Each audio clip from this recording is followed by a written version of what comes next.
Igitabo cy'umuhanuzi Zefaniya. Zefaniya yabayeho mu myaka mirongo ingahe ya nyuma y'ubwami bw'amajyepfo bw'Ubuyuda.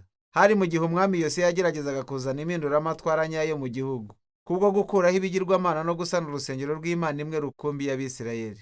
Nyamara Isirayeli yari yarageze kure cyane. Gusenga izindi mana byari byarashinze imizi cyane mu mibereho y'abantu.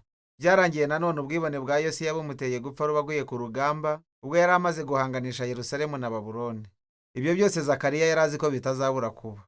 Yamaze imyaka myinshi aburira abayobozi b'i Yerusalemu. Iki gitabo gito rero ni urwunge rw'imivugo y'incamake y'ubutumwa bwe.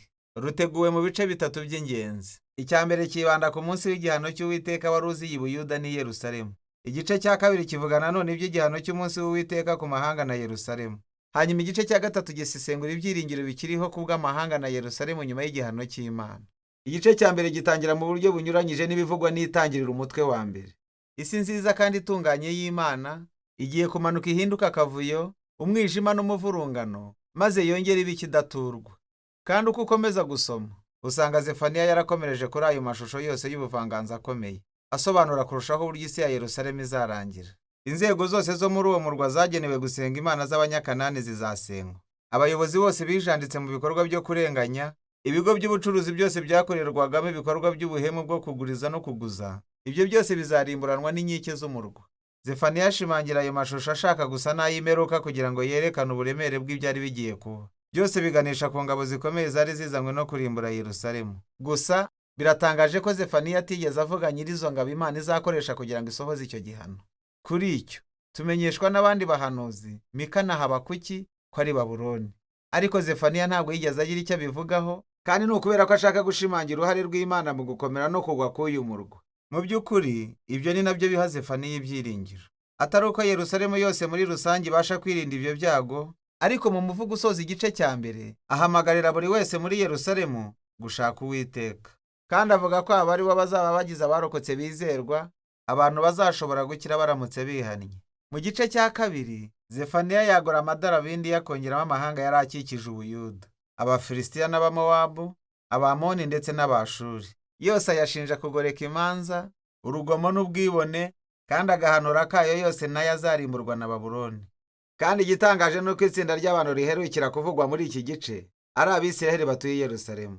Ni nk'aho abayobozi n'abahanuzi n'abatambyi ba Isirayeli bari barononekaye cyane kandi ari abanyarugomo, barahindutse ibintazi ku Mana yabo, ku buryo itakibemera nk'ubwoko bwayo. Uko niko iki gice kirangira Imana ifashe icyemezo cya nyuma. Ivuga ko igiye guhuriza amahanga yose hamwe na Yerusalemu irimo, maze isuka umujinya wayo ugurumana.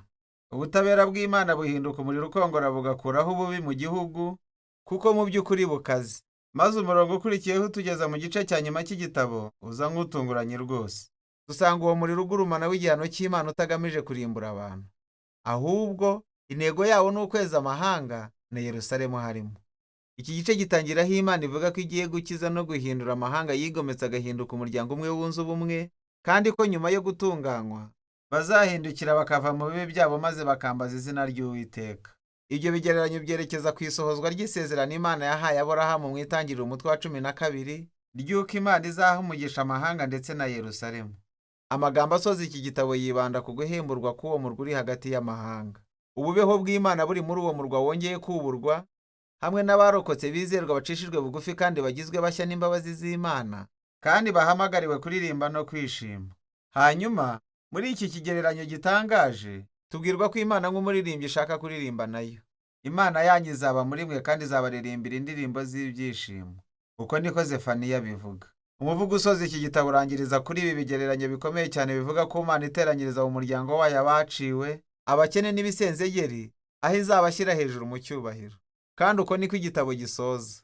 Iki gitabo gito cya Zefaniya kirimo bimwe mu bigereranyo by'ubutabera n'urukundo by'Imana biremereye cyane usanga ahandi mu bahanuzi. Ubutabera bwayo burangwa n'ishyaka ryayo ryo kurinda no kurokora isi yayo, ikava mu kaga k'ubugome n'urugomo by'abantu.